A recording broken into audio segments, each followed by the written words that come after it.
bahwa dalam Islam itu tidak ada perbuatan ataupun kondisi yang sia-sia. Bukan hanya ucapan seseorang saja yang bisa berpahala dan bernilai ibadah. Bukan hanya perbuatan zahir saja yang bisa bernilai ibadah. Tetapi juga dalam Islam, perasaan bisa juga bernilai ibadah, bisa juga bernilai maksiat. Bisa berpahala, bisa berdosa. Perasaan. Jadi kita punya perasaan suka atau benci. Suka dan benci ini bisa anugerah dari Allah, bisa musibah. Bisa ibadah, bisa maksiat. Bisa berpahala, bisa menambah dosa. Padahal cuma suka doang tuh. Mencintai sesuatu atau benci terhadap sesuatu.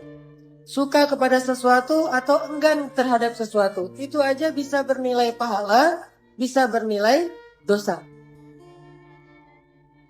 Makanya cinta itu adalah anugerah dari Allah. Tetapi ketika dia disalahartikan, bisa menjadi musibah dan salah satu di antara fitnah-fitnah syaitan. Itu perasaan dalam Islam. Sehingga kita mengenal dalam sunnah Nabi itu ada namanya sunnah sirah. Sirah itu artinya yang tampak pada diri Rasulullah SAW. Ada juga sunnah yang dikenal dengan istilah sarirah. Sarirah itu yang tidak tampak tentang Rasulullah SAW. Dan yang tidak tampak ini disebut dengan batin. Urusan-urusan di dalam diri beliau. Termasuk apa yang membuat Nabi suka, apa yang membuat Nabi tidak suka. Hal-hal yang Nabi senang, hal-hal yang Nabi tidak senang. Hal-hal yang buat Nabi marah, hal-hal yang buat Nabi bahagia. Termasuk diamnya Nabi SAW adalah sunnah yang dikenal dengan istilah sunnah sarirah atau sebagiannya kadang-kadang termasuk dalam kategori takririyah atau persetujuan Nabi SAW. Ini artinya teman-teman bahwa dalam Islam ibadah bukan hanya dilakukan secara zahir, tampak, ruku, sujud, berdiri dan amal-amal zahirnya. Tetapi ibadah juga bisa kita lakukan padahal kita tidak melakukan gerakan-gerakan sholat. Padahal kita tidak menginfakkan harta secara terlihat zahir, tetapi tetap bernilai ibadah di sisi Allah SWT. Dan salah satunya adalah ibadah melalui tafakkur tentang kebesaran Allah SWT. Jadi bisa ibadah dengan merasakan perasaan-perasaan yang baik, bisa juga ibadah dengan memikirkan hal-hal tentang kebesaran Allah.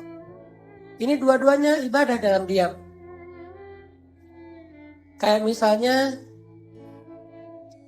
kita tuh ngelihat ada orang yang hijabnya baik, bagus gitu.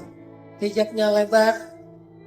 Terus juga kalau laki-laki kelihatan misalnya secara zahir orangnya rajin tilawah Al-Quran. Lalu dalam hati kita muncul rasa suka.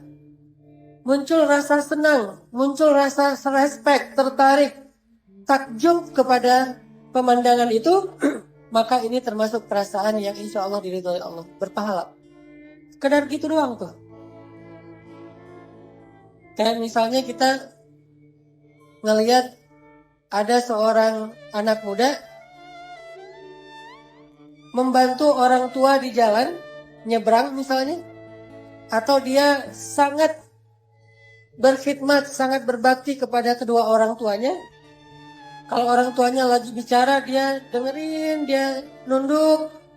Atau dia bantu orang tuanya di rumah sakit. Kita ngelihat seorang laki-laki atau seorang anak muda berakhlak mulia, lalu muncul rasa respect di dalam hati kita. Itu perasaan yang berpahala. Kayak gitu aja udah berpahala. Sama kayak kita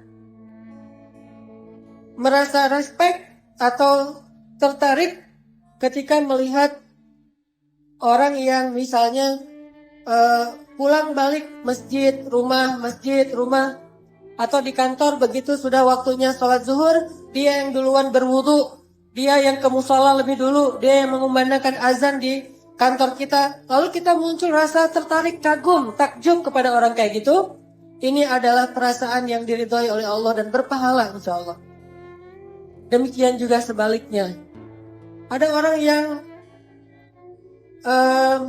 ilfil melihat cewek berhijab, dia ilfil, bete gitu. Nggak gitu-gitu amat kali, sok soleh atau apalah, pakaian ninja dan seterusnya. Walaupun dia tidak mengatakan dengan lisan, sekedar punya rasa tidak suka saja, itu berdosa di sisi Allah. Makanya ada doa di dalam Al-Quran, wala taj'al fi qulubina ghillan lilladzina amanu. Dan janganlah engkau jadikan di dalam hati kami rasa ghillan, rasa tidak suka, rasa benci kepada orang yang beriman. Karena perasaan pun ada nilainya, berpahala atau dosa di sisi Allah Subhanahu wa taala.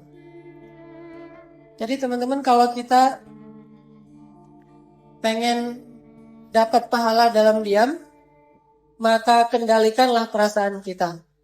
Suka, tidak suka, cinta, tidak cinta, dan seterusnya.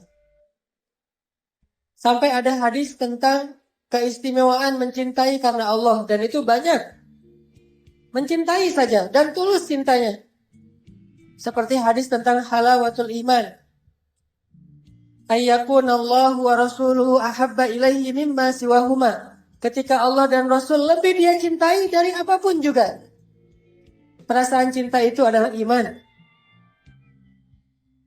Begitu juga perasaan benci. Ayyakraha ayyauda ilal kufri kama yakrahu ayyuqadhafa finnar.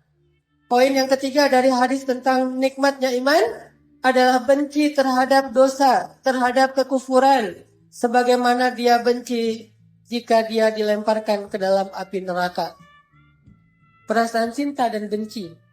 Jadi jangan katakan bahwa Islam itu tidak ada kebencian. Ada, tapi kebenciannya terhadap kebatilan. Kebenciannya terhadap kedurhakaan. Kebenciannya terhadap kerusakan. Kebenciannya terhadap kejahatan. Jadi bukan hanya aliran cinta saja, tapi tidak ada bencinya. Ini tidak balance. Atau benci saja, tidak ada rasa cintanya sama sekali. Ini juga tidak baik. Karena cinta dan benci bisa menjadi tanda-tanda keimanan seseorang, bahkan berpahala di sisi Allah Subhanahu wa taala, walaupun cuma diam saja.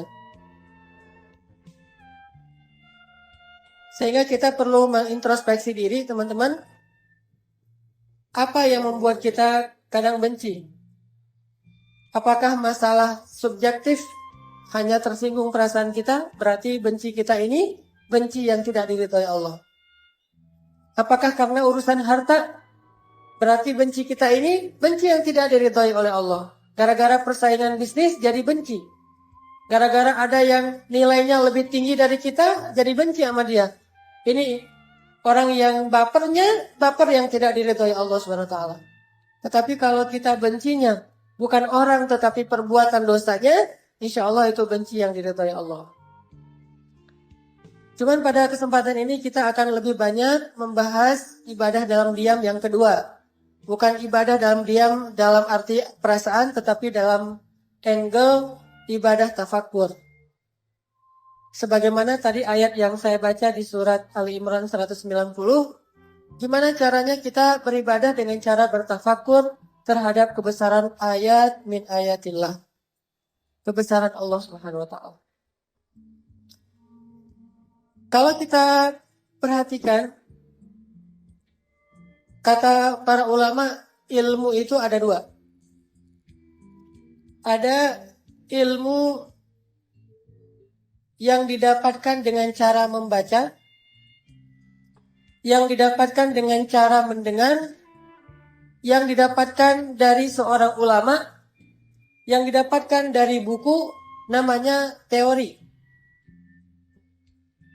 Atau dikenal dengan saqafah, wawasan. Ada juga ilmu yang didapatkan bukan dengan cara membaca. Tidak tertulis di dalam kertas ataupun teks, tetapi didapatkan dengan cara mentafakuri, memikirkan, merenungkan. Dan objeknya bukan tulisan, bukan bacaan, bukan huruf, tetapi objeknya adalah semesta. Itu dikenal dengan istilah hikmah.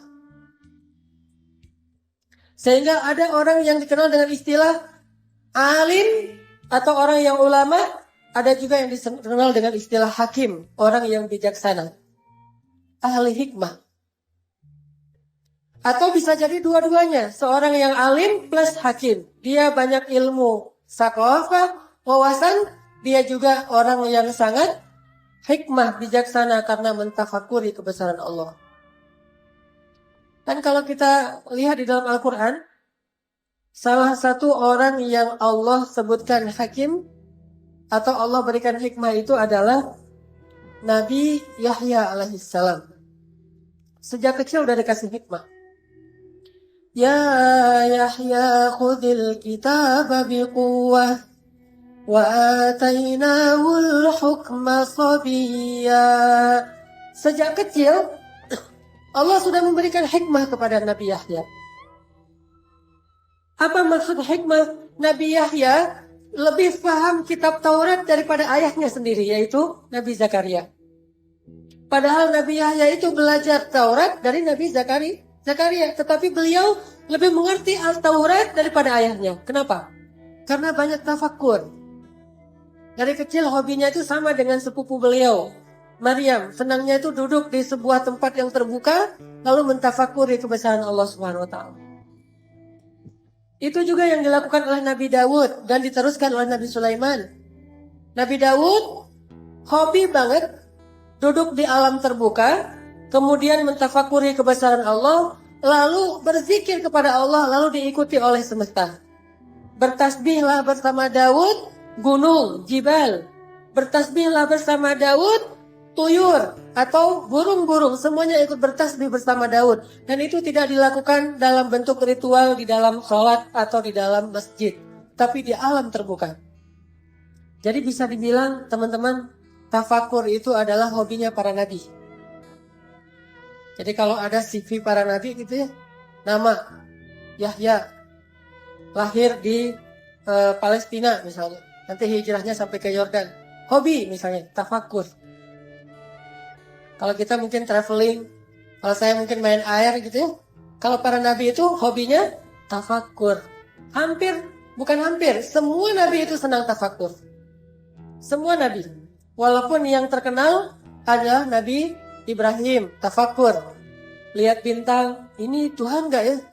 Lihat bulan, inikah Tuhan? Lihat matahari, benarkah ini Tuhan karena dia lebih besar? Tafakur dalam mencari kebenaran. Lalu Allah membimbingnya kepada kebenaran. Lalu terkenal juga tafakurnya Sulaiman. Terkenal juga tafakurnya Nabi Ayub ketika beliau sakit. Terkenal juga tafakurnya Nabi Musa ketika di Madian dan di Bukit Tursaina. Terkenal juga tafakur yang sangat banyak dari para anbiya. Makanya Nabi Yahya lebih paham kitab Taurat daripada Zakaria, karena salah satu hobi yang paling disukai Yahya itu sejak dari kecil adalah tafakur. Dari kecil. Makanya buat ibu-ibu nih, biasakan anak kita tafakur, Bu. Gimana caranya? Pancing, kasih dia pancingan, kasih dia semacam clue gitu buat dia mentafakur. Biasakan dia, bantu dia, bimbing dengan tafakur. Misalnya pas lagi jalan ngelihat apa, kaitkan dengan Allah. Apapun yang terjadi dikaitkan dengan Allah. Apapun yang terjadi dihubungkan dengan Allah. Harus dihubungkan dengan Allah. Itu yang dilakukan oleh para anbiya dan orang-orang soleh. Kayak ada adegan kalau kita baca kisah Nabi Yahya. Suatu hari Nabi Zakaria seharian gak ketemu dengan anaknya Yahya, sehingga khawatir terhadap keselamatan Nabi Yahya. Soalnya orang-orang Bani Israel tuh senang banget menyakiti para anbiya, dan banyak yang pengen membunuh Nabi Yahya. Soalnya ulama-ulama Bani Israel, Yahudi, takut Yahya itu akan menggeser posisi mereka di antara masyarakat sebagai ulama. Sedangkan posisi mereka sebagai ulama itu menguntungkan secara materi. Soalnya orang Yahudi ini curang kepada umatnya sendiri. Dia bikin syariat bukan dari Allah, dibuat-buat yang menguntungkan dia. Yang Allah menyebutnya dengan istilah yaktubunal kitaba biaidihim, menulis kitab dengan tangan mereka sendiri, wa yashtaruna bi ayatillahi tsamanan qalila, dan menjual ayat-ayat Allah dengan harga yang sedikit. Itu kerjaan Yahudi, ulama-ulamanya. menghalalkan yang haram, mengharamkan yang halal. Sehingga ketika Nabi Yahya muncul, apalagi Nabi Isa, mereka khawatir posisi mereka terganggu dan membahayakan pendapatan mereka. Banyak kejahatan yang mereka lakukan demi ingin menggeser atau menyingkirkan Nabi Yahya alaihissalam.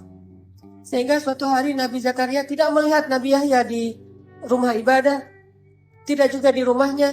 Sehingga Nabi Zakaria mencari-cari seharian, di mana Yahya, di mana Yahya. Akhirnya Nabi Zakaria mencari di dalam hutan. Ketika dicari di dalam hutan atau di sebuah kebun, Nabi Zakaria melihat Nabi Yahya sedang duduk di depan sebuah lubang yang dibuat sendiri oleh Nabi Yahya. Mirip dengan kuburan. Maka mendekatlah Nabi Zakaria kepada Yahya, bertanya, "Ya Bunayya, wahai anakku tersayang, apa yang kamu lakukan sendiri di dalam kebun ini? Apa yang sedang kamu lakukan sendiri di sini, wahai Yahya?" Apa kata Yahya? "Ya abati, wahai ayahku. Bukankah ayah menceritakan bahwa yang bisa menghidupkan hati itu adalah mengingat kematian? Bukankah mengingat kematian itu akan membuat seseorang itu selalu sadar dan tidak lupa kepada Allah?" Kata Zakaria, "Benar. Maka wahai ayah," kata Yahya, "saya sengaja datang ke sini menggali sebuah lubang seolah-olah itu kuburan. Lalu saya mengingat kematian dengan cara menatap ke arah kuburan itu. Lalu saya berkata kepada diri sendiri, wahai diriku, kamu pasti akan dikuburkan di tempat ini suatu saat kelak. Dan saat itu terjadi, maka kamu hanya seorang diri, tidak ada yang bisa menolong kamu, wahai diriku, jiwaku." Jadi Nabi Yahya itu, usia masih sekitar 7 tahun, udah punya inisiatif tafakur. Bayangin anak 7 tahun gali kuburan terus tafakur. Ada nggak sih anak sekarang kayak gitu? Yang ada anak sekarang 7 tahun mungkin nge-game. Anak 7 tahun mungkin sibuk dengan gadgetnya. Anak 7 tahun ngejar-ngejar Go Pokemon. Ke masjid juga, tetapi bukan untuk sholat ya. Soalnya Pokemonnya masuk masjid. Ya kejar tuh ke dalam masjid. Beda generasinya. Kalau dulu 7 tahun udah punya hobi tafakur. Sampai punya inisiatif membuat galian. Lalu dia duduk di depannya sambil menangis. Yahya menangis. Makanya kata Allah, Nabi Yahya itu adalah hamba yang sangat lembut hatinya. Apa sifat Nabi Yahya? Wahananan min ladunna wa zakatan wa kana taqiyya. Hanan at-taqi. Itu sifat Nabi Yahya. Saya menamakan diri dengan Hanan at-Taqi itu karena berharap bisa meneladani Nabi Yahya. Dan itu salah satu nabi favorit saya banget lah pokoknya. Makanya pas saya punya anak laki-laki satu-satunya, langsung saya kasih nama Yahya. Dari dulu saya favorit banget, ngefans banget sama Nabi Yahya. Seandainya ada IG-nya pasti saya following. Cuma nggak ada IG-nya. Dikepoin cari-cari mana IG Nabi Yahya, memang nggak ada kan ya. Facebooknya nggak ada, IG-nya nggak ada, yang ada suratnya. Sehingga saya hafal surat tentang Nabi Yahya, yaitu surat Maryam yang dibuka dengan kisah Nabi Yahya. Lalu saya berdoa dengan doa Nabi Zakaria supaya dikasih anak laki-laki dan akan diberi nama Yahya. Alhamdulillah dikabulkan. Itu ajaib banget tuh doa. Kalau teman-teman pengen punya anak laki-laki dan soleh, coba hafal doa di pembukaan surat Maryam. Fahabli min ladunka waliya waj'alhu rabbi radiyya. Ya Allah, beri saya seorang anak laki-laki yang meneruskan dakwah dan jadikan dia anak yang Engkau ridhoi, dan jadikan dia seorang anak yang lembut, yang bersih, yang tidak pernah berbuat dosa, yang berbakti kepada kedua orang tuanya. Dan saya menamakan dia Yahya. Sehingga alhamdulillah Allah berikan kepada saya seorang anak laki-laki yang saya memperhatikan lembut sekali. Anak saya yang bernama Yahya luar biasa, lembut sekali. Gak pernah marah-marah. Kalau dia marah pun minta disayang. Kalau kita marah, sayang aja katanya. Gak mau dimarahin. Dari lahir suaranya ketika udah bayi lahir kan teriak-teriak tuh. Saya punya anak pertama namanya Aisyah, kedua Maryam, ketiga Yahya, keempat Mutia. Kalau Maryam ini lahir teriak-teriak. Karena emang bidannya bapaknya sendiri. Saya yang menjadi bidan, lahir tidak ada dokter, tidak ada bidan, saya tarik aja kepalanya. Jadi pas dia keluar dari kandungan, yang pertama dia lihat wajah saya. Oh ini bapak saya. Sehingga dia dekat banget sama saya. Kalau saya ke laut, surfing, dia ikut. Nih namanya juga lahir yang pertama dia lihat adalah muka saya. Tapi teriaknya, suaranya lantang gitu. Layaknya bayi. Kalau Yahya pas lahir suaranya pakai irama. Gitu. Wah, ini pakai irama Kurdi nih. Jadi kayak saya membaca ini ada bakat gift suara sehingga kalau mengaji lebih mudah daripada ya yang latihan. Itu Nabi Yahya lembut sekali hatinya dan semakin sering tafakur semakin lembut hati Nabi Yahya dan tidak pernah berbuat dosa. Walam yakun jabbaran asiyah, tidak pernah berbuat maksiat. Itu orang nggak pernah buat dosa satu-satunya. Semua manusia nanti di akhirat akan dihisap dosanya. Ada yang diampuni, ada yang tidak diampuni. Kecuali Yahya tidak punya dosa. Tidak punya kesalahan sama sekali. Wassalamun alaihi yawma wulida wa yawma yamutu wa yawma yub'atsu hayya. Tafsir dari kalimat itu, keselamatanlah bagi Yahya hari dia dilahirkan, hari dia diwafatkan, dan hari dia dibangkitkan, semuanya selamat. Dan maksud selamat ketika hari dibangkitkan, dia tidak punya dosa ketika dia bangkit. Bersih dari dosa. Dan salah satu hobi laki-laki atau anak muda yang luar biasa ini adalah tafakkur. Sehingga dia lebih paham Taurat daripada ayahnya. Bahkan dia yang mengajarkan awalnya Taurat kepada sepupunya yang masih kecil yang bernama Isa alaihissalam. Sampai kelak Isa dapat wahyu Injil, baru Yahya mengikuti Isa dan belajar Injil kepada Isa. Jadi gantian nih. Pertama Yahya dulu ngajarin Taurat, habis itu Isa yang ngajarin Injil. Sehingga ketika mereka akan berpisah, Yahya hijrah ke Yordania, sedangkan Isa tetap di Palestina. Mereka saling memberi nasihat. Kata Yahya, ya Isa, nasihatin gua dong. Kan kita mau pisahan nih. Beri saya nasihat wasiat, ausi ini. Nasihatin gua dong Yahya, Isa. Kata Isa, kamu jangan kebanyakan menangis. Tuh nasihat Nabi Isa kepada Yahya, jangan kebanyakan nangis. Nangis saja, bukan cengeng ya. Karena beliau orang yang tangguh, bahkan anak seorang seorang tukang kayu. Jadi Nabi Zakaria, Yahya ini orang yang tangguh secara fisik. Tetapi nangisnya itu karena takut kepada Allah. Sehingga disebut kasirul buka. Sangat banyak menangis. Asal malam tuh di rumah Yahya pasti terdengar orang menangis.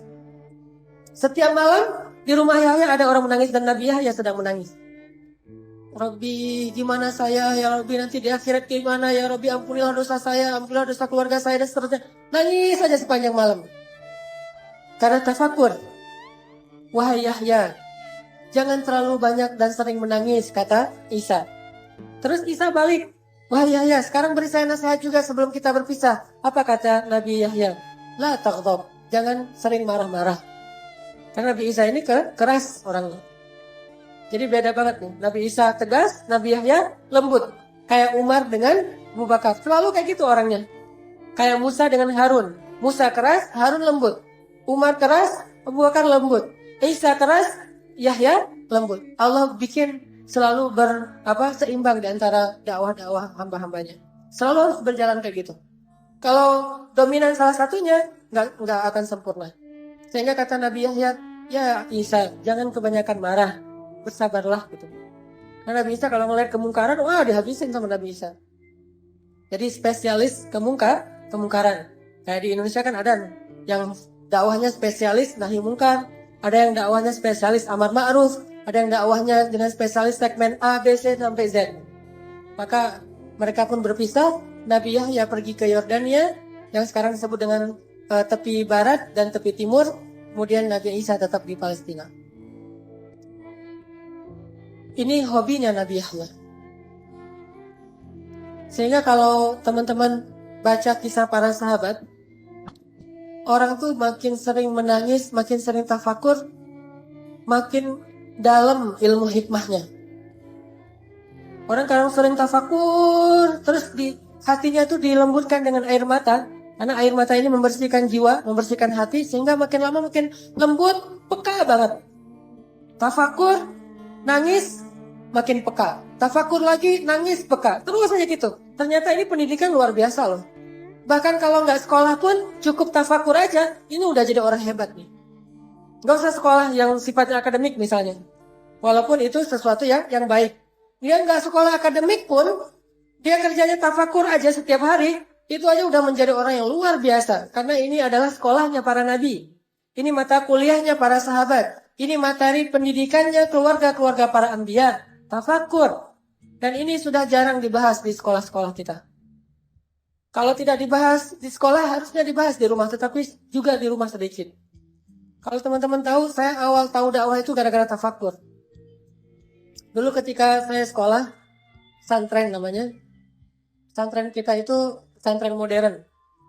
Campur ikhwan akhwat. Sehingga tetap aja namanya campur, ada kenangan-kenangan kayak gitu-gitu deh. Ada yang suka-sukaan gitu, kecuali saya doang. Kenapa? Karena saya nggak ada yang mau. Untung ya, untung saya fisik biasa aja, wajah biasa aja, terus juga secara materi keluarga saya orang miskin, terus prestasinya juga nggak unggul-unggul amat, sehingga tidak ada yang mau. Kalau pengen sih pengen, cuma nggak ada yang mau, gimana ya? Dan saya mah apa tuh? Jadi nggak ada aja adegan-adegan kayak gitu. Belum lagi nanti pesantren kita itu pernah menjadi pesantren yang ikut lomba band. Malah salah satu band yang cukup terkenal di Aceh tuh dari pesantren. Biasanya anak band mah dari SMA, ini mah dari pesantren. Dulu lagunya tuh lagu-lagu yang agak-agak underground. Jadi pesantren lagunya underground. Tapi macam-macam, ada yang seleranya dangdut aja, kuts-kuts hotahe. Ada yang underground, ada yang pop, Westlife dulu mah masih masa-masa Boyzone, The Movement, gitu-gitu deh. Ini pesantren. Kalau saya karena senang reggae, Bob Marley. Jadi lagu-lagunya tuh lagu-lagu reggae. Sampai akhirnya, dan waktu itu udah ada Raihan, jazz, lagu-lagu nasyid, kita mah nggak suka lagu-lagu nasyid. Dianggap cemen gitu. Sampai akhirnya suatu hari ketika lagi liburan sekolah, saya lagi main bola di depan masjid. Masjid di Aceh itu kan halamannya luas-luas tuh. Kita bisa main bola di depan masjid. Ternyata di masjid itu lagi ada jamaah tabligh khuruj di situ. Kan jamaah tabligh mah khuruj antar masjid ke masjid ya, 3 hari, 40 hari gitu. Ada jamaah dari Pakistan lagi khuruj di masjid saya di Banda Aceh. Pas kita lagi main bola, pas istirahat habis main bolanya habis asar, mendekati maghrib kita istirahat, dipanggil sama salah satu amir jamaah dari Pakistan yang lagi khuruj di situ. Sini gitu, pakai bahasa Inggris. Come here. Akhirnya saya datang, duduk di sebelah dia senyumin aja, senyum orang soleh. Dari senyumnya aja udah nama iman ya. Kalau senyum kita kan mematikan, ini senyumnya menghidupkan. Ada orang yang senyum mematikan hati, ada orang yang senyumnya menghidupkan hati. Makanya cewek-cewek kalau ngeposting, senyumlah yang menghidupkan hati. Senyumnya ditutup dengan cadar, jadi nggak kelihatan. Kalau senyum kita berlebihan, malah mematikan hati orang yang ngelihat. Ini orang soleh senyum ke saya, jadi saya kayak dapat ilham, dapat hidayah gitu. Oh, orang soleh ya gitu. Jadi orang yang di pesantren nggak tahu apa-apa tentang agama, hanya belajar teori saja. Saya tahu fikih sholat, saya tahu fikih puasa dan seterusnya, belajar fikih, tetapi tidak punya semangat yang baik. Tidak menjadi orang yang soleh, yang berimbang dengan ilmunya. Sampai amir atau pemimpin jamaah ini bilang ke saya sambil nunjuk ke langit. What's that in Indonesian? Apa itu dalam bahasa Indonesia, kata dia. Saya bilang langit. Kata dia, langit Allah cipta. Tunjuk ke pohon. Saya bilang, pohon Allah cipta, kata dia. Dia cuma tahu bahasa Indonesia Allah cipta aja. Terus dia tunjuk, ada sapi yang lagi merumput di depan masjid. Itu sapi Allah cipta. Gitu aja terus, setengah jam Allah cipta, terus Allah cipta. Tapi setelah Allah cipta, saya ngerasa ada sesuatu yang beda di dalam jiwa saya. Jadi kayak orang yang baru sadar dan baru bangun dari tidur. Itu luar biasa. Kerasa banget di hati kita. Ini namanya fiqhul qulub. Pemahaman yang paling baik itu dirasa di hati, bukan hanya difahami dengan logika. Dan itulah yang disebut dengan fikih dalam Islam. Dan itu tidak akan didapatkan kecuali dengan cara-cara yang Allah ajarkan. Diajarkan oleh orang-orang ahli hikmah, materinya adalah kebesaran-kebesaran Allah, dan akan sampai ke dalam hati. Bukan menambah wawasan. Wawasan apa? Orang saya juga udah tahu. Langit, orang saya yang ngasih tahu. Pohon, sapi, batu, segala macam, gunung, karena rumah saya itu dekat laut, dekat gunung. Jadi kita nggak bolan banget. Jadi anak kalau saya nonton si bolang tuh kayak nonton masa kecil saya. Kadang di laut, kadang di gunung. Kalau kita haus tinggal pergi ke kebun wakaf. Di Aceh tuh banyak kebun wakaf. Tinggal petik aja buah kelapa.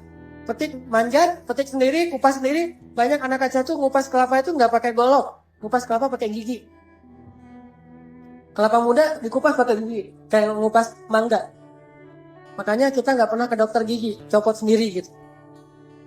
Langsung ngupas pakai gigi, terus digeprok gitu, udah aja minum air kelapa. Pokoknya si bolang banget lah. Jadi dekat laut, dekat gunung. Gunungnya kelihatan, lautnya kelihatan. Tanya, laut, saya bilang Allah cipta. Karang, Allah cipta. Gunung, Allah cipta. Awan, Allah cipta. Dan seterusnya. Lama-lama jadi kayak nambah iman sendiri gara-gara kalimat Allah cipta. Dia mengajarkan saya tafakur.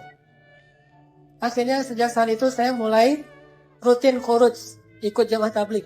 Namanya khuruj pelajar, setiap bulan 3 hari. Setiap bulan khuruj. Sampai di Mesir saya masih khuruj. Baru saya berhenti khuruj, walaupun tetap berteman dengan teman-teman jamaah tabligh, tetap respect dengan dakwah mereka, gara-gara ada insiden di Mesir. Bukan insiden dimarahin orang. Kalau insiden dimarahin orang udah sering lah. Namanya tabligh ya. Biasa dimarahin orang. Ngapain kamu sini segala macam. Masya Allah. Gitu aja kita mah gak ngelawan ya. Baru ada insiden yang buat saya berhenti itu apa? Saya lagi bayan. Saya di Mesir itu kelas tahun kedua lah, semester 3. Tahun kedua di Al-Azhar. Saya bayangkan di tabligh mah kalau lagi di masjid ada namanya bayan. Ceramah di depan. Saya bayan. Bayan 1 jam. Setelah selesai bayan ada seorang bapak-bapak salaman sama saya. Assalamualaikum, waalaikumsalam. Dia ternyata tadi itu duduk di depan saya. Siapa namanya? Saya sebutin. Dari mana? Dari Indonesia. Oh, belajar di mana? Di Al-Azhar, saya bilang. Kata beliau, saya ini ngajar di Al-Azhar, profesor kamu. Ternyata yang dengar bayan saya adalah dosen saya sendiri, cuman beda semester gitu. Dosen tafsir Al-Quran semester terakhir. Yang nanti saya akan ketemu beliau. Kalau nanti udah semester terakhir. Saya itu dosen kamu di Al-Azhar. Nih ya, kamu tuh tadi pas bayan banyak salah. Banyak informasi yang keliru. Banyak hadis-hadis yang gak kayak gitu. Banyak tafsiran yang keliru dan seterusnya. Oh gitu Prof, maaf saya gak tahu segala macam. Makanya, kalau kamu mau belajar, udah aja gak apa-apa kamu kurus. Gak apa-apa kamu berdakwah, tetapi jangan bayan dulu, karena bayan itu menyampaikan ilmu. Kalau nggak paham bisa membahayakan orang yang mendengar. Akhirnya saya minta maaf, dan sejak saat itu saya tidak berani lagi untuk bayan. Mulai saya belajar ke gerakan Ikhwanul Muslimin. Saya tinggal di pelosok yang banyak tokoh-tokoh ikhwannya. Salah satu guru ikhwan saya, Profesor Dr. Abdurrahman Uwais, meninggal dalam kudeta militer di Mesir, dan mudah-mudahan mendapatkan pahala syahid. Dan foto beliau tersebar di koran, saya tahunya di Indonesia. Beliau ditembak, dan itu orang soleh banget. Udah soleh baik lah gitu. Setiap beliau nggak pernah mengambil gajinya di kampus. Diambil sih 1.000 pound, tetapi setelah diambil langsung dibagi-bagi kepada mahasiswa. Saya sering dibagikan gaji beliau. Tanya, kalau udah gajian langsung pergi ke kos-kosan mahasiswa Indonesia, nanya, anak-anakku udah pada beli buku belum? Belum, Prof, gitu. Ini beli buku. Udah aja, dibagi-bagi untuk beli buku kuliah. Udah pada bayar uang kuliah belum? Belum, bayarin kalau yang nggak dapat beasiswa. Bulan ini udah belanja beras belum? Atau gandum atau apa? Kita mah pasti jawabannya belum, nama mahasiswa ya. Belum aja. Masalahnya belum aja semuanya. Untung si dokternya nggak kok, belum aja nih jawabannya. Kasih aja setiap bulan tuh, habis gaji beliau 1.000 pound untuk membiayai kita-kita. Dan beliau hidupnya dari kebun. Dan setiap panen pasti datang bawa berkarung-karung hasil panen. Adas, kemudian gandum, segala macam dibawa untuk mahasiswa. Ada yang zakat, ada yang sedekah, ada yang hadiah. Orang yang solehnya luar biasa. Saya kenal banget dengan beliau. Tidak sombong sama sekali. Rajin menabung. dan tidak sombong. Intinya teman-teman, saya sendiri ngerasa bahwa tafakur itulah yang mengantarkan saya kepada dakwah. Sehingga tafakur ini menjadi salah satu di antara amalan yang saya rasa cepat sekali menambah keimanan. Dan itu juga yang dilakukan oleh para sahabat. Salah satunya adalah yang paling senang tafakur itu Abu Bakar As-Siddiq. Itu hobinya tafakur banget.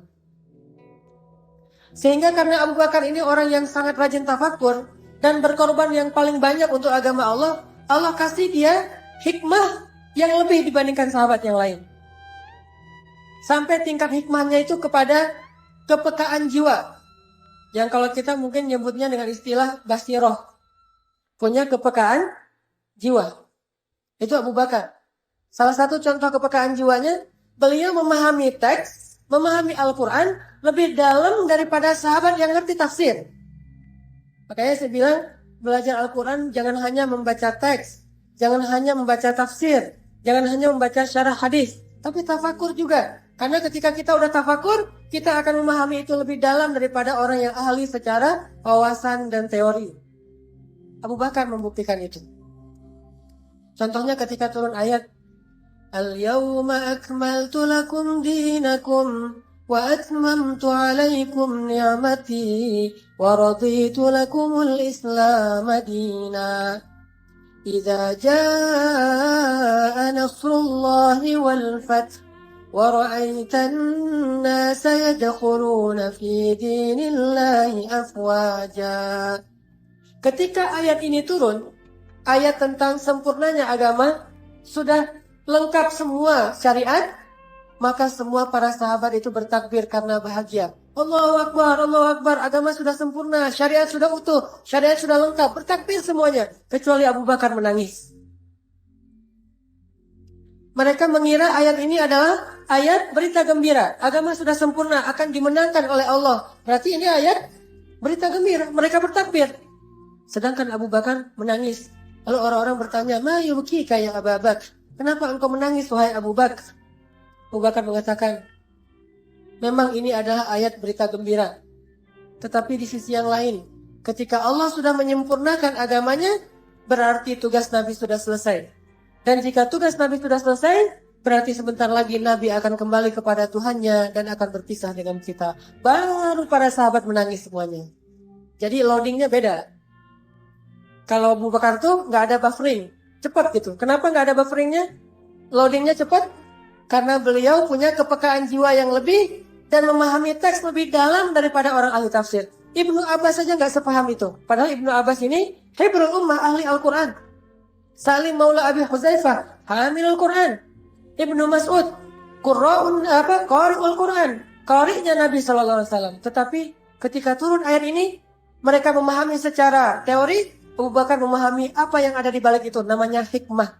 Karena hikmah itu sesuatu yang di baliknya, yang tidak akan terlihat hanya dengan pemahaman teoritis atau ilmiah. Itulah Abu Bakar As-Siddiq. Baru mereka pada nangis. Gitu juga ketika turun ayat idza jaa nasrullahi wal fath. Saat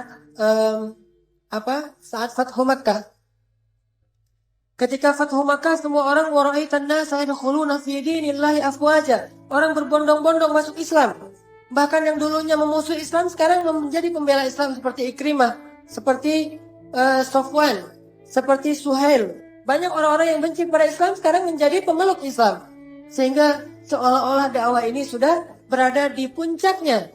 Udah menang. Maka Abu Bakar pun menangis. Orang-orang bertanya lagi, ya Abu Bakar, bukankah hari ini hari bahagia? Ketika manusia berbondong-bondong masuk Islam dan dakwah kita sudah dimenangkan, kenapa engkau menangis? Kata Abu Bakar, ma ba'dal kamali illan nuqsan. Tidak ada yang terjadi setelah kesempurnaan kecuali kekurangan. Artinya kalau udah sampai di puncak, maka yang setelahnya adalah penurunan. Dia bisa melihat sesuatu yang setelahnya. Kalau kita masih belum di puncak, berarti ini akan naik terus nih. Tapi kalau udah di puncak, yang setelahnya adalah turunan. Maka tidak ada setelah hari ini yang penuh dengan kesempurnaan kecuali kekurangan. Dan apa yang dimaksud dengan kekurangan? Yang pertama, kekurangan itu adalah kita akan ditinggalkan oleh Rasulullah SAW. Itu nukson pertama yang sangat menyedihkan. Nukson kedua, terjadinya fitnah, di mana orang-orang banyak yang keluar dari Islam dan munculnya nabi-nabi palsu. Fitnah di zaman Abu Bakar. Tetapi di balik semua itu tetap menunjukkan bahwa punya firasat yang dalam. Karena Abu Bakar ini orang yang suka tafakur, dan dengan tafakur itu Allah melembutkan jiwanya, sehingga Abu Bakar dikenal dengan orang yang istilahnya raqiqul qulub, raqiqul qalb, orang yang hatinya lembut sekali, peka banget. Raqiqul qalb, hatinya riqqah, sangat lembut. Bahkan ketika Rasulullah sakit, lalu Rasulullah meminta Abu Bakar yang jadi imam, kan? Suruh Abu Bakar untuk menjadi ya ummun nas, menjadi imam bagi orang-orang. Kata Rasulullah kepada Bilal, ya Bilal, cari Abu Bakar, suruh dia jadi imam. Lalu Bilal mencari-cari Abu Bakar, gak ketemu. Mungkin Abu Bakar lagi di kebunnya atau di pasar. Karena ini sudah waktunya sholat, akhirnya Bilal berinisiatif menyuruh Umar jadi imam. Bayangin, ini ijtihadnya Bilal. Karena menurut Bilal kalau gak ada Abu Bakar ya Umar. Dan benar juga, sesuai dengan nanti urutan khilafah, habis Abu Bakar Umar. Jadi Bilal juga ngerti. Cuman dalam hal ini Rasulullah gak setuju. Begitu Umar kata Bilal, ya Umar, kamu jadi imam, Rasulullah gak bisa ke masjid, lagi sakit. Oh gitu, ya udah dikumpulin orang. Begitu Umar bertakbir, kan suara Umar itu keras banget tuh, Allahu Akbar. Dan Nabi rumahnya di sebelah masjid, mendengar suara Umar, apa kata Nabi? La, amma hadza fala. Jangan, kalau yang ini jangan, kata Rasulullah, teriak dari dalam rumahnya. Langsung Umar membatalkan sholat, nyari Bilal, dipukulin Bilal sama Umar. Ngapain lo nyuruh gua jadi imam, Rasulullah aja gak setuju, kata Umar. Nabi saking gak setujunya tuh sampai teriak-teriak, gak boleh, yang ini gak boleh jadi imam. Maksudnya gak boleh dia jadi imam selama masih ada Abu Bakar. Akhirnya Umar langsung balik badan nyari, Bilal. Aduh Umar, ya Bilal, celaka kamu, kata Umar. Kenapa kamu suruh saya? Sementara Rasulullah gak setuju. Kata Bilal, emang sih Rasulullah tuh nyuruhnya Abu Bakar, cuma gak nemu. Saya udah ngepo-ngepoin, gak ada yang aktif handphonenya. Di miss call gak diangkat, di japri gak dibaca, gak kerit aja tuh. Atau gimana nih, udah waktunya sholat. Akhirnya semuanya pada dikerahkan nyari-nyari Abu Bakar. Pas Abu Bakar datang, baru Abu Bakar menjadi imam dan Rasulullah diam, setuju dengan keimaman Abu Bakar. Nah, ketika Rasulullah menyuruh Abu Bakar jadi imam, Aisyah protes. Karena Aisyah itu anaknya sendiri, anaknya Abu Bakar. Protes, ya Rasulullah, suruh orang lain, jangan Abu Bakar. Sesungguhnya Abu Bakar itu orang yang lembut sekali hatinya. Kalau dia jadi imam, saya khawatir lebih banyak menangisnya daripada bacaannya. Bayangin, baru Bismillahirrahmanirrahim, Alhamdulillahi Rabbil Alamin. Udah aja nangis. Ini kapan selesainya nih, nangis melulu. Karena Abu Bakar itu kalau baca Quran, satu ayat baca, nangisnya kayak udah baca satu lembar. Baca lagi satu ayat, nangisnya lama seperti baca satu lembar. Nangis aja, karena hatinya lembut. Dan dia paham sesuatu yang tidak difahami secara teori. Tafakur. Sampai pada waktu subuh, setelah Rasulullah selesai sholat, Rasulullah berdiri di atas mimbar. Ini hari subuh terakhir Rasulullah sebelum wafat. Itu hari terakhirnya Rasulullah di muka bumi.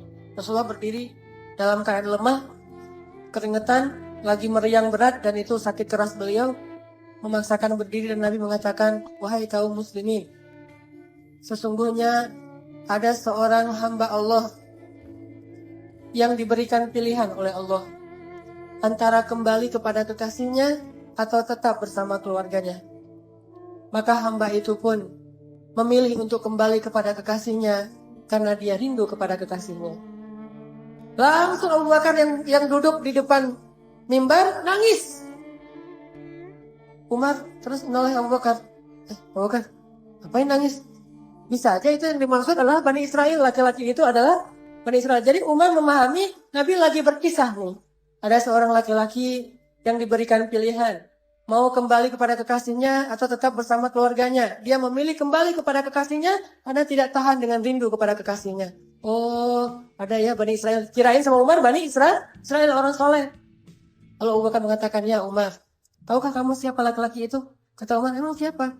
Dialah Rasulullah SAW. Beliau ternyata sudah diberikan pilihan untuk kembali kepada Allah atau tetap bersama kita, dan beliau telah memilih untuk kembali kepada Allah. Baru satu masjid nangis. Selalu aja gitu. Beda. Yang satu udah nangis duluan, yang lain, oh ya udah nangis deh.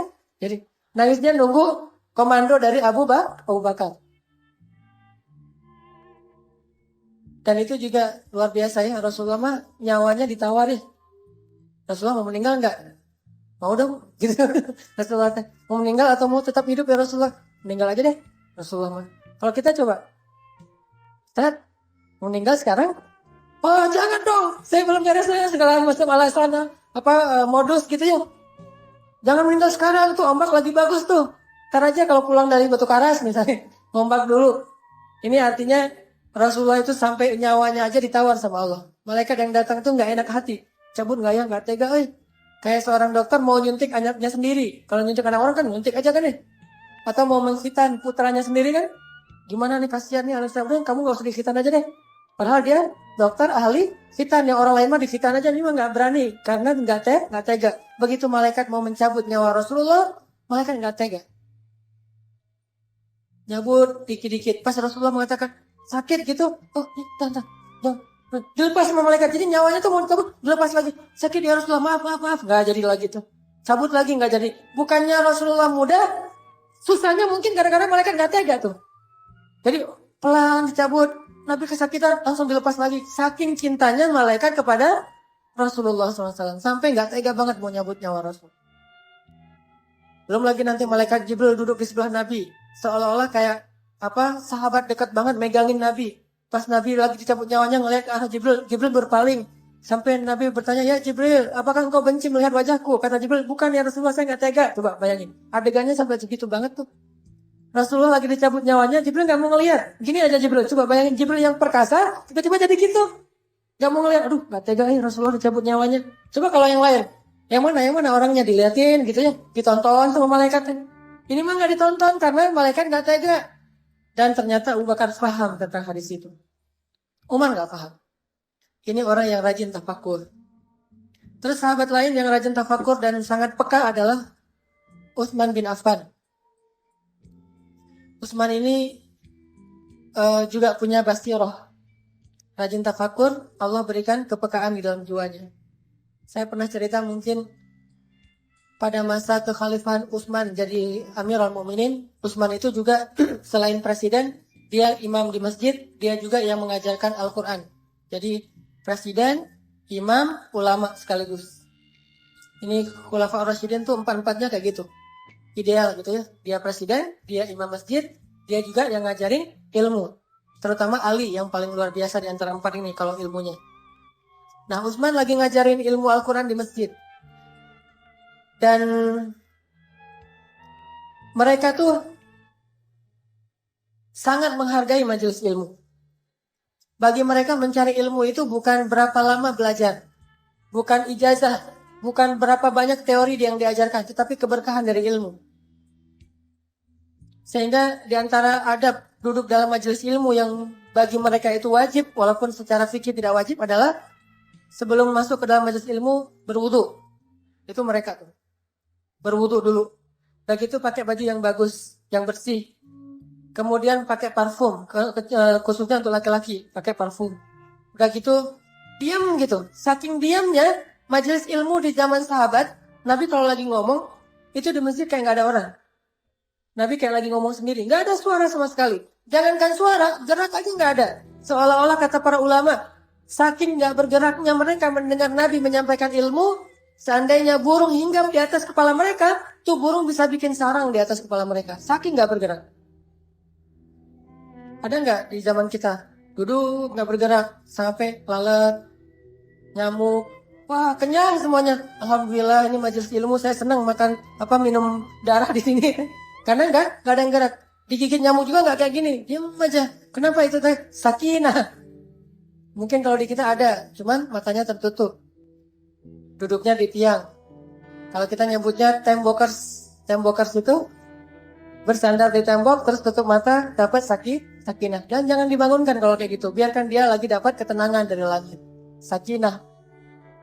Cuman belum mawaddah ya, masih jomblo soalnya. Baru sakinah. Nah, pas zaman Utsman jadi Amirul Mukminin, Utsman lagi ngajarin ilmu di masjid. Datanglah seorang laki-laki, muridnya Utsman bin Affan. Ketika dia berada di teras Masjid Nabawi, di depan masjid, nggak sengaja laki-laki ini melihat aurat seorang perempuan yang melintas. Jadi ada seorang cewek lewat pakai hijab, tiba-tiba ada angin kencang menyingkapkan hijabnya dan terlihat rambutnya sekilas, langsung dia tutup lagi.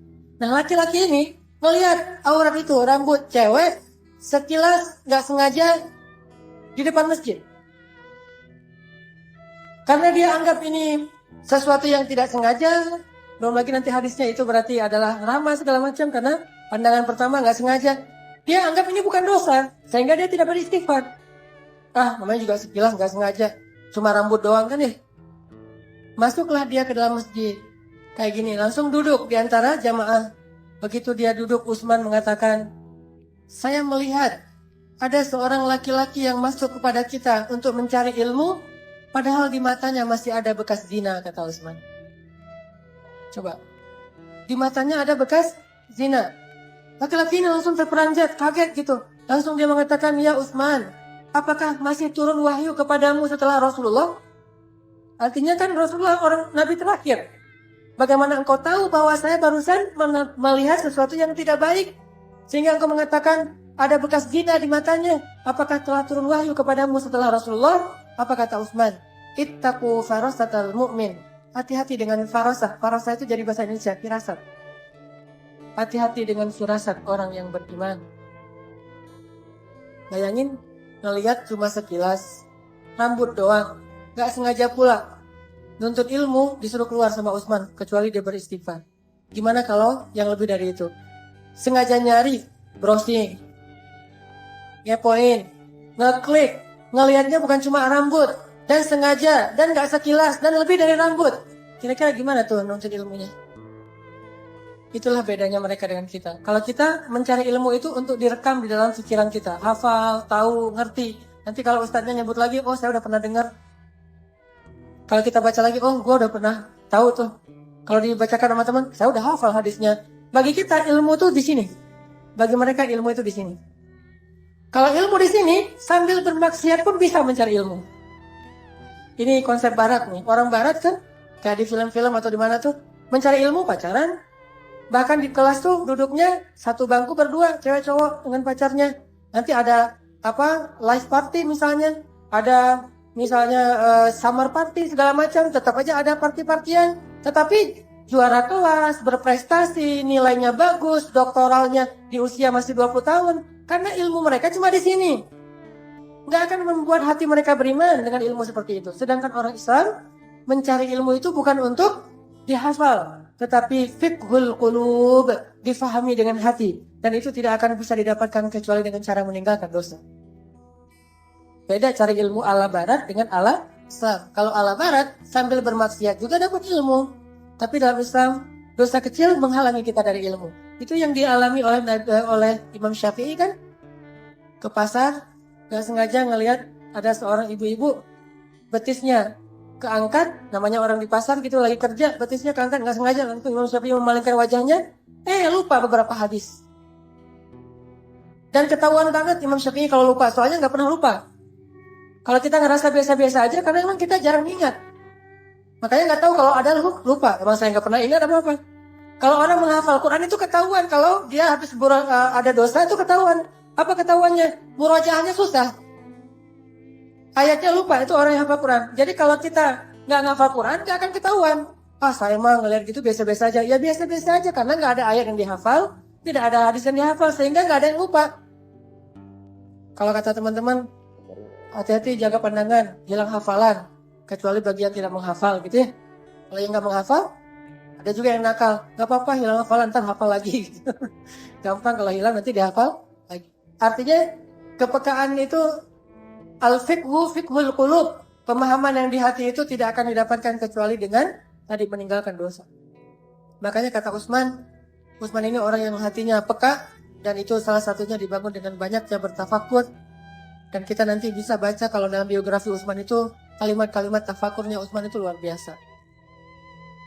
Dan di antara semua hamba-hamba Allah yang ahli tafakur ulul albab ini, Rasulullah SAW adalah orang yang paling sering menyampaikan hadis-hadis tafakur. Contohnya, tafakur itu kan artinya menghubungkan suatu objek dengan penciptanya, pemiliknya. Lihat gunung, Allah cipta tadi. Lihat langit, Allah cipta. Kalau nggak bahasa itu minimal kita bahasanya Masya Allah, Subhanallah, Allahu Akbar. Itu artinya menghubungkan suatu objek semesta dengan pemiliknya. Itu namanya tafakur.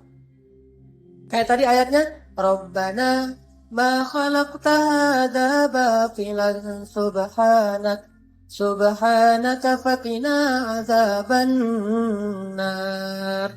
Dan gak usah terlalu ribet dengan yang benar subhanallah atau masya Allah, sama aja lah. Saya sering banget dapat pertanyaan, Ustaz, kita kalau ngelihat keajaiban alam semesta bacanya yang benar subhanallah atau masya Allah ya? Ayatnya subhanallah tuh. Subhanat artinya subhanallah. Bisa juga masya Allah, tergantung maksud. Subhanallah itu artinya nggak mungkin sia-sia. Masya Allah itu artinya nggak mungkin kecuali dengan seizin Allah. Sama-sama bisa dibaca dengan ketakjuban. Kayak kita ngelihat alam yang luar biasa, ada siklusnya, subhanallah. Artinya nggak mungkin ini terjadinya secara sia-sia. Pasti ada maksudnya. Itu bacanya subhanallah. Tapi kalau kita bilang masya Allah, itu artinya ini nggak akan mungkin terjadi kecuali dengan seizin Allah, dengan kehendak Allah. Berarti bacanya masya, tergantung niatnya, tergantung maksudnya apa di dalam hati kita. Rasulullah itu sering sekali mengaitkan satu objek dengan Allah atau akhirat. Itu tafakur. Contoh, jadi dalam satu perjalanan, kalau nggak salah ini perjalanan perang Tabuk, Nabi berhenti di sebuah rest area, di oasis. Kan perjalanannya tuh panjang, harus berhenti di beberapa spot. Suatu malam, Nabi dengan pasukannya kaum muslimin berhenti di sebuah oasis. Dengan takdir Allah, kebenaran waktu itu malam bulan purnama. Dan mungkin purnama yang paling sempurna. Kayak mungkin di kita tuh ada fenomena bulan yang paling dekat jaraknya dengan bumi, sehingga bulan terlihat lebih besar. Waktu itu mungkin kayak gitu. Lagi bulan purnama, sempurna banget.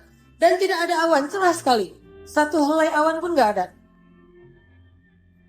Lalu para sahabat yang lelah berjalan, mereka tidur di hamparan pasir sambil ngelihat ke langit, melihat bulan purnama yang terang banget tapi tidak menyilaukan. Hening pada ngelihat langit gitu, sambil istirahat gitu. Jadi hiburan mereka itu ngelihatlah langit. Kalau hiburan saya tuh ngelihat istri. Maaf ya bagi yang belum punya. Hiburan saya itu menatap wajah istri. Wajah istri saya seperti rembulan. Tapi jangan dari jarak dekat. Kalau dari jarak dekat kan rembulan mah nggak mulus ya. Dari jarak jauh gitu. Atau menatap wajah anak. Menatap wajah anak itu hiburan. Orang kalau udah nikah tuh ya nggak susah nyari hiburan. Yang susah nyari hiburan tuh kalau masih jomblo. Susah banget nyari hiburan. Ini nggak bisa, itu nggak bisa. Udah dengar sekian album, tetap aja galau. Udah jalan sini jalan sana, minum segala macam minuman, mulai dari soda, dan kemudian sampai bahkan ada yang ke beer house, tetap aja galau. Tapi kalau udah nikah, tinggal lihat wajah pasangan, udah hiburan. Belum lagi senyumnya, belum lagi nanti dan seterusnya. Itu mah intermezzo doang. Susah menghilangkan materi itu. Balik lagi ya. Jadi pada menatap bulan gitu, pada hening semuanya. Tiba-tiba Nabi mengatakan, tahukah kalian nanti penduduk surga itu akan menatap wajah Allah seperti saat ini kalian menatap bulan. Tidak ada penghalang di antara mereka, kata Nabi. Ini artinya apa? Apapun objeknya dihubungkan dengan Allah dan akhirat. Dihubungkan dengan Allah dan akhirat itu tafakur. Ngelihat bulan, nanti gini nih, kita ngelihat wajah Allah di dalam surga. Gak ada penghalang sama sekali. Bening gitu. Teduh. Terangnya tapi tidak menyilaukan. Oh gitu ya Rasulullah. Semangat lagi mereka untuk beramal soleh. Tafakur. Nanti tafakur Nabi yang lain misalnya. Nabi lagi jalan. Terus ngelihat seonggok bangkai onta. Jadi ada bangkai onta yang sudah dipenuhi belatung. Dan onta itu namanya onta saibah. Saibah itu artinya onta yang menurut menurut keyakinan orang Arab jahiliyah, onta yang membawa sial, kutukan. Ciri-cirinya telinganya dipotong. Jadi ada hamin, saibatin, banyak istilah-istilah onta pembawa sial di zaman jahiliyah. Nah, onta ini kalau udah dipotong telinganya, nggak ada yang mau makan dagingnya, tidak ada yang mau minum susunya, dan tidak ada yang mau menungganginya. Kenapa? Dianggap onta pembawa sial. Hidupnya aja nggak ada yang mau, apalagi matinya. Jadi Nabi lagi jalan ngelihat satu bangkai saibah, onta yang dipotong telinganya dan dipenuhi belatung, bau bangkai luar biasa. Terus Nabi bilang kepada para sahabat, "Hei, siapa di antara kalian yang mau membeli bangkai ini?" kata Rasulullah. Sahabat heran, "Ya Rasulullah, dikasih gratis juga kami nggak mau. Jangankan udah mati, hidup juga nggak ada yang mau ya Rasulullah, onta saibah." Kata Nabi, "Sesungguhnya dunia di mata Allah nilainya lebih rendah daripada bangkai ini di mata kalian." Ini namanya tafakur. Ngelihat apa aja dihubungkan dengan Allah. Allah lagi, Allah lagi, Allah lagi. Terus aja kayak gitu. Itu orang beriman. Nggak pernah lupa sama Allah. Yazkurunallaha qiyaman wa qu'udan wa ala junubihim. Dengan cara wa yatafakkaruna fi khalqis samawati wal ardh. Baru dia bilang Rabbana, Rabbana, Rabbana. Sehingga jadi kebayang bagi para sahabat, oh gitu ya. Berarti Allah tuh kalau nggak ngasih dunia kepada hambanya yang beriman, nggak zalim. Soalnya bagi Allah, dunia tuh nggak ada harganya. Seandainya kata Nabi, dunia itu ada harganya walaupun sebelah sayap nyamuk, maka Allah tidak akan ngasih dunia itu sedikit pun kepada orang kafir. Jadi kita salah paham tentang Allah gara-gara menghargai dunia. Sehingga ada orang bilang, oh, apa maunya Allah sama saya? Allah kok tega banget sih? Allah kok gak adil sih sama saya? Karena kita mengukur rahmat Allah dengan dunia. Sedangkan Allah pengen merahmati kita dengan akhirat, bukan dengan dunia. Kita gak ngerti, salah paham. Misunderstanding, miskomunikasi sama Allah. Seandainya dunia ini nilainya ada, walaupun cuma seberat sebelah sayap nyamuk. Berapa gram kira-kira sebelah sayap? Gak ada gramnya. Kalau kita pakai timbangan yang digital tuh, terus di atasnya kita taruh nyamuk, bukan sayapnya, nyamuk nih. 3 ekor, jangan 1 ekor. Keluar gak angkanya? Gak keluar, 1 juga gak keluar. Naruh mungkin nyamuk misalnya 10 ekor, masih belum keluar angkanya. Butuh ratusan ekor nyamuk baru keluar angka 1. Itu nyamuk loh. Gimana sebelah sayap nyamuk? Lebih gak keluar lagi angkanya. Saking tidak ada nilainya dunia di mata Allah. Seandainya ada segitu aja nilainya, maka Allah gak mau ngasih dunia ini kepada orang kafir. Karena Allah gak mau merahmati orang kafir. Jadi kalau ada orang kafir dikasih dunia dan seisinya, itu bukan karena Allah lebih sayang mereka daripada orang mukmin. Tetapi bukan berarti Allah juga gak ngasih dunia untuk orang beriman. Bagi Allah, dunia itu bukan ciri dari kasih sayang Allah. Dunia ini bisa jadi amanah, bisa juga jadi fitnah. Sedangkan rahmat bukan dunia, akhirat. Kecuali Allah kasih dunia yang menjadi kebaikan untuk akhirat. Kaya tapi dermawan, itu baru rahmat namanya. Kalau kaya doang, bukan rahmat. Makanya yang kita disuruh cemburu itu bukan ke orang kaya, tetapi orang kaya yang dermawan. La hasada illa fisnatain. Tidak boleh cemburu kecuali kepada 2 orang. Salah satunya orang yang kaya dan menghabiskan kekayaannya fi sabilillah. Menghabiskan kalimat kata kuncinya. Kekayaannya fi sabilillah. Jadi yang kita cemburu itu bukan kekayaan, tetapi habisnya kekayaan itu di jalan Allah. Jadi dunia itu baru jadi rahmat kalau dunia itu membawa orang kepada akhirat. Baru jadi rahmat. Kalau semata-mata dunia saja, itu bukan rahmat di mata Allah. Jadi jangan salah paham. Kok saya setelah hijrah malah susah hidup saya? Jangan salah paham. Kalau setelah kita hijrah, setelah kita bertaubat, setelah kita memperbaiki diri, dunia kita malah jadi susah. Bukan berarti Allah mencabut rahmatnya. Tetapi Allah ingin mungkin melindungi kita dari fitnah-fitnah dunia. Karena Allah sayang sama kita, nggak dikasih dunia. Kalau dikasih, hanya untuk mencukupi kebutuhan kita. Yang nggak membuat kita sampai lupa diri. Karena banyak orang makin dikasih dunia, makin sombong. Makin dikasih dunia, makin jauh dari Allah. Makin dikasih dunia, makin jarang sholatnya. Dan kita ngerasain sendiri kalau lagi banyak masalah, sholat khusyuk, nangis-nangisnya. Tahajud panjang. Jam 1 malam udah bangun tahajud sampai subuh.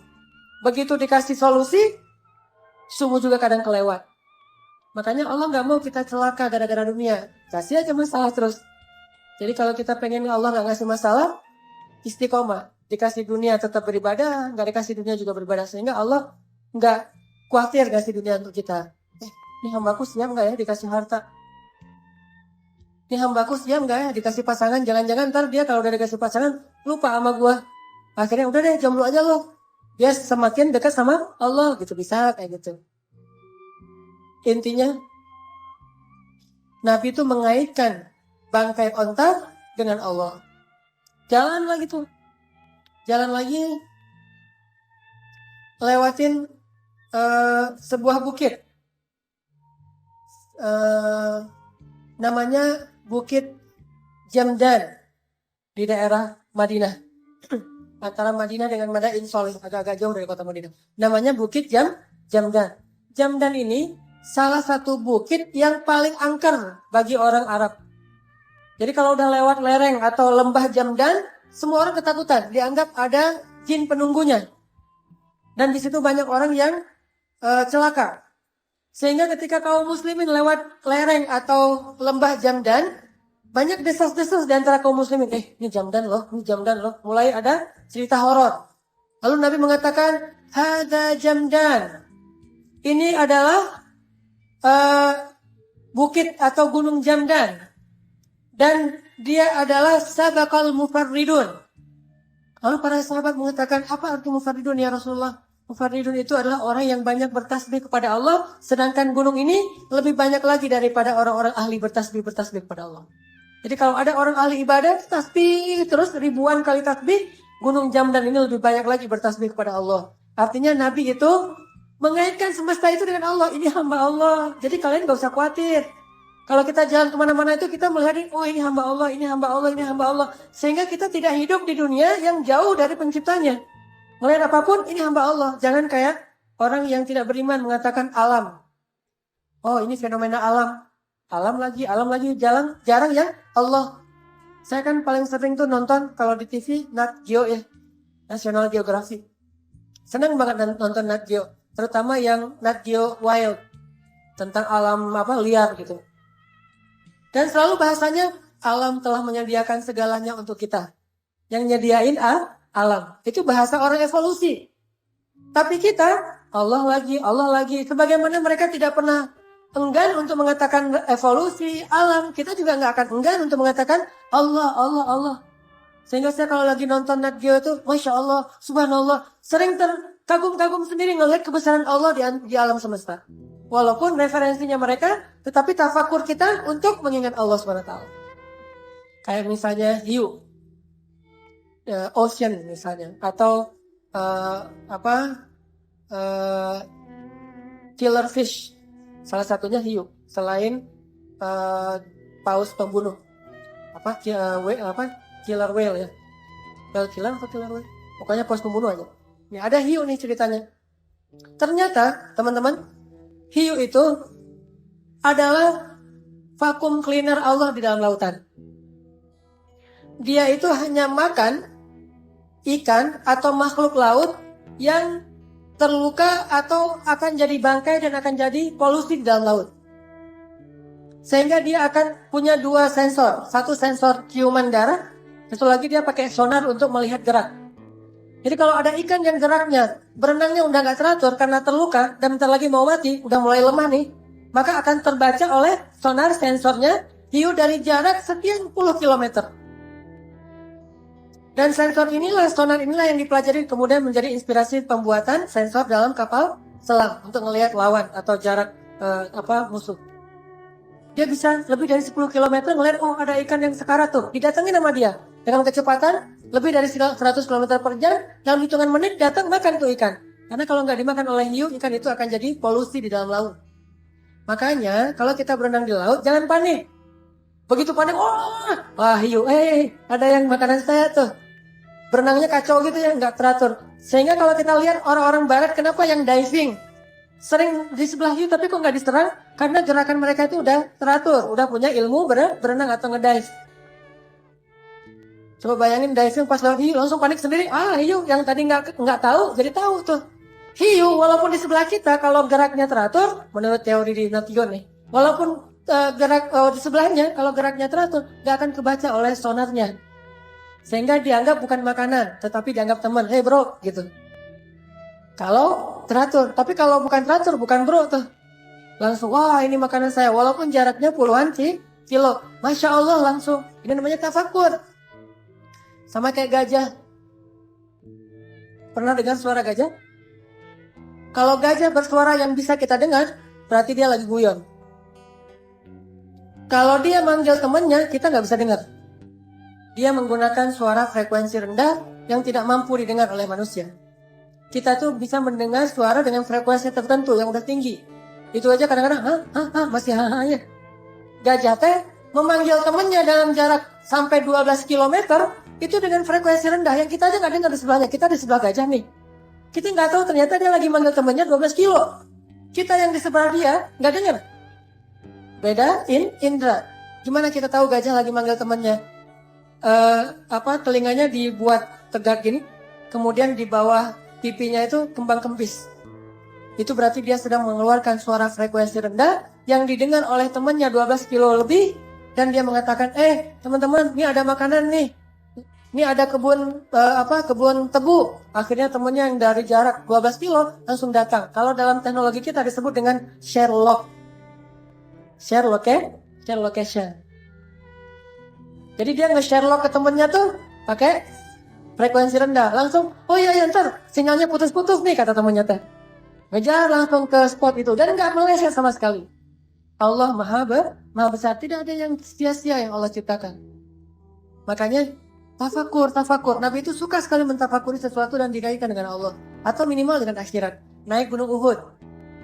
Kata Nabi, Uhud adalah gunung yang kami mencintainya, dia mencintai kami. Uhud itu salah satu gunung-gunung surga. Dan seterusnya. Pokoknya tafakur aja.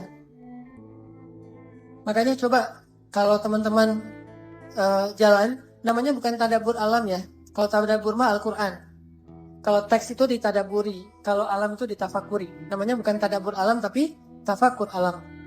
Coba tafakuri kebesaran Allah Subhanahu wa taala. Dan fungsinya, satu, melembutkan hati, kedua, menambah iman, ketiga, memunculkan kepekaan dan pemahaman yang dalam diri kita. Inilah salah satu hobi para anbiya, terutama Rasulullah SAW, beribadah dalam diam, yaitu dengan cara merasa sesuatu yang baik atau yang buruk karena Allah, dan yang kedua dengan cara memikirkan dan mentafakuri kebesaran Allah Subhanahu wa taala. Mudah-mudahan ini bisa kita amalkan, bukan hanya jadi wawasan.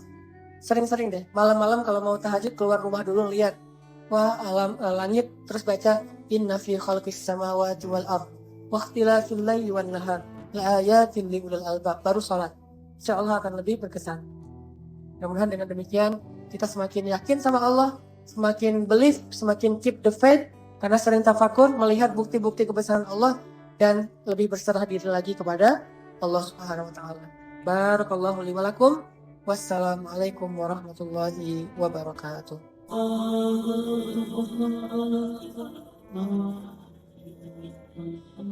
Orang gak bakalan kecewa kalau bersandar kepada Allah. Itu gak bakalan. Bahkan kita bisa bilang mustahil. Mustahil seseorang itu kecewa gara-gara berpegang, bersandar, menyerahkan dirinya kepada Allah. Itu mustahil. Bukan seperti itu sunnatullah. Karena siapapun yang berserah diri kepada Allah, maka dia telah berpegang kepada tali yang paling kokoh. Wa man yuslim wajhahu ila Allah. Wa man yuslim wajhahu ila Allah wa huwa muhsin faqad istamsaka bil urwatil wuthqa wa ila Allahi aqibatul umur. Siapa yang menyerahkan dirinya kepada Allah dan dia senantiasa berbuat baik, maka sesungguhnya dia telah berpegang kepada tali yang paling kokoh, dan kepada Allah segala urusan dikembalikan. Jadi nggak ada orang yang kecewa kalau dia berpegang kepada Allah. Masalah apapun. masalah rezeki, masalah jodoh, terutama yang kedua. Kalau kita bergantung kepada Allah dalam urusan jodoh, maka insya Allah kita nggak akan kecewa. Mak comblang yang paling baik itu adalah Allah. Kalau mak comblangnya Ustadz, kadang-kadang ngecewain. Ustadz, ini CV saya. Oh ya, kriteria yang kamu cari seperti apa? Saya emang gak susah-susah Ustadz, standar-standar aja. Ya standar yang gimana? Yang tingginya 180, yang kulitnya bening, sampai kalau minum kelihatan airnya ngalir gitu, transparan. Kemudian yang hidungnya seperti pedang, yang matanya seperti bidadari. Tahu mata bidadari? Besar dan sayu, tapi nggak gelok. Nah ini kriterianya. Terus kata Ustadz, kalau yang kayak gitu Ustadz juga mau gitu ya. Akhirnya pas ketemu Ustadznya duluan yang ta'arufan. Ini kalau mak comblangnya manusia. Tapi kalau mak comblangnya Allah jauh lebih meyakinkan dan gak bakalan kecewa. Dengan kriteria apapun, wahuwa ala kulli syai'in qadir. Dan kalau Allah menjanjikan yang baik akan ketemu dengan baik, pasti innahu la yukhliful mi'ad. Allah tidak pernah mengingkari janjinya. Masalah apapun kita harus mengandalkan Allah. Coba deh selalu ngandelin Allah. Bahasa gampangnya gini, dah tenang aja ada Allah itu. Dan kalau kita sudah melibatkan Allah, la yudayya'akallahu idzan, itu pasti Allah nggak bakalan ngecewain kamu. Kalau udah ngandelin Allah, ini gimana nih? Udah tenang aja ada Allah. Allah tidak akan mengecewakan. Salah satu kalimat udah tenang aja ada Allah adalah la tahzan innallaha ma'ana. Kalau kita ada teman lagi galau gitu, terus kita bilang, la tahzan innallaha ma'ana. Kalau bahasa kita, woles bro, tenang aja ada Allah. Santai bro, karena ada Allah. Itu bahasa Arabnya la tahzan innallaha ma'ana. Andalin Allah dalam masalah kita. Ada masalah apapun, serahin aja sama Allah. Bismillah, la haula wala quwata illa billah. Bahkan kadang-kadang hanya dengan berzikir la haula wala quwata illa billah, Allah kasih keajaiban yang luar biasa. Karena setelah seseorang bersandar kepada Allah, la yudayya'anallahu idzan. Pasti Allah enggak akan ngecewain. Pasti Allah enggak akan ngecewain.